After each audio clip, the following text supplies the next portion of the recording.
चॅनलमध्ये आपले स्वागत आहे। जालना येथील मराठा समाज अत्यंत शांततेत संविधानिक मार्गाने आंदोलन करत असताना पोलिसांनी बळाचा वापर करून लाठी हल्ला केला। त्यामध्ये अनेक महिला व लहान मुलं तसेच वयोवृद्ध जखमी झाले। या लाठी हल्ल्याचा आदेश देणारे पोलीस अधीक्षक तुषार दोशी यांना तात्काळ निलंबित करण्यात यावे। या घटनेची नैतिक जबाबदारी स्वीकारून गृहमंत्री देवेंद्र फडणवीस यांनी राजीनामा द्यावा अशी मागणी यावेळी करण्यात आली। हदवड भागामध्ये आसरा चौकात संभाजी ब्रिगेडचे पश्चिम महाराष्ट्र अध्यक्ष श्याम कदम यांच्या नेतृत्वाखाली संभाजी ब्रिगेड व हद्दवार भागातील मराठा समाजाच्या वतीने रास्ता रोको आंदोलन करण्यात आले। यावेळी श्याम कदम, विशाल ताकमोगे, अरविंद शेळके, सीताराम बाबा, रमेश चव्हाण, चंद्रशेखर कंटेकर, रासपचे जे शहर अध्यक्ष नागेश शिंदे, प्रकाश जाधव, अतुल निंबाळकर, शुभम फाळके, दत्ता जाधव, विवेक डोलारे, पिंटू कोरे, बाळासाहेब फाळके, सचिन होनमाने, विजय भोसले सरकार हमसे डरती है, पुलिस को आगे करती है। एक मराठा, लाख मराठा, एक मराठा, लाख मराठा।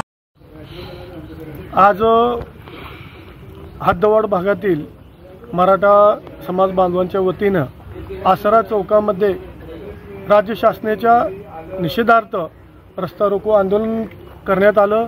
या आंदोलनात मराठा बांधवाबरोबरच सर्व समाजातील बांधव उपस्थित राहून मराठा आरक्षणाला पाठिंबा दिलेला आहे।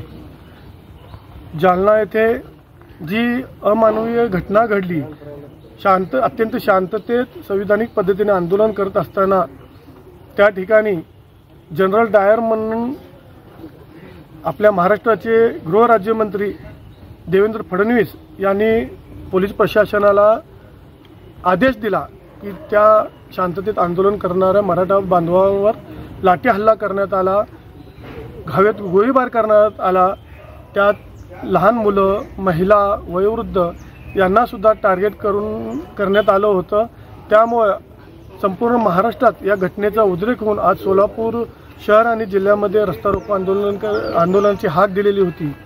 अशा पद्धतीने आंदोलन करत असताना मराठा समाज अत्यंत समाजातील युवकांना आवाहन करतो की मराठा आरक्षण मिळण्यासाठी तुम्ही संविधानिक कायद्याचा मार्ग अवलंबला पाहिजे। कोणीच कायदा हातात घेऊ नये, कारण आगामी काळामध्ये 60 ते 70 हजार पदांची